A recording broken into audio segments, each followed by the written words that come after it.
Spiderman அப்புறம் பல்லிலாம் எப்படி செவுத்துலேருந்து கீழே விழாமல் செவுத்தில் ஒட்டிக்கிறாங்கன்னு தெரியுமா? இது ஜஸ்ட் எதுவும் ஒரு ஒட்டிக்கிற பொருள் கிடையாது. இதுக்கு பின்னாடி ஒரு சூப்பரான ஃபிசிக்ஸ் கான்செப்ட் இருக்குது. அதுதான் வேண்டர்வால்ஸ் எஃபெக்ட். பல்லிகளோட உடம்புலையும் ஸ்பைடர்மேனோடைய உடம்புலையும் மைக்ரோ ஹேர்ஸ் இருக்கும். இந்த மைக்ரோ ஹேர்ஸோட ஆட்டம்ஸும் அந்த சர்ஃபேஸில் இருக்கிற ஆட்டம்ஸும் இன்ட்ராக்ட் பண்ணி ஒரு ஃபோர்ஸை உருவாக்குது. அதை தான் வேண்டர்வால்ஸ் எஃபெக்ட் அப்படின்னு சொல்கிறோம். இந்த ஃபோர்ஸை ஸ்பைடர்மேனால் அப்புறம் நம்மளோட வீட்டில் இருக்க பல்லியால் கூட மாற்றி மாற்றி ஓட்டிகிட்டு போக முடியும். ஆனால் இந்த பேஸ் பண்ணி சயின்டிஸ்ட் ஒரு டேப் கண்டுபிடிச்சிருக்காங்க.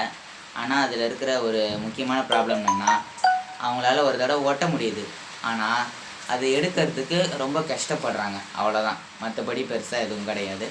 நல்லா ஒட்டிக்குது, எடுக்கும்போது கொஞ்சம் கஷ்டப்படுறாங்க, அவ்வளோதான். கீகோ டேப் அப்படின்னு அதுக்கு பேர் வச்சுருக்காங்க. உங்களுக்கு ஸ்பைடர்மேன் பிடிக்குன்னா ரெட் ஹார்ட்டை கமெண்ட் பண்ணுங்கள்.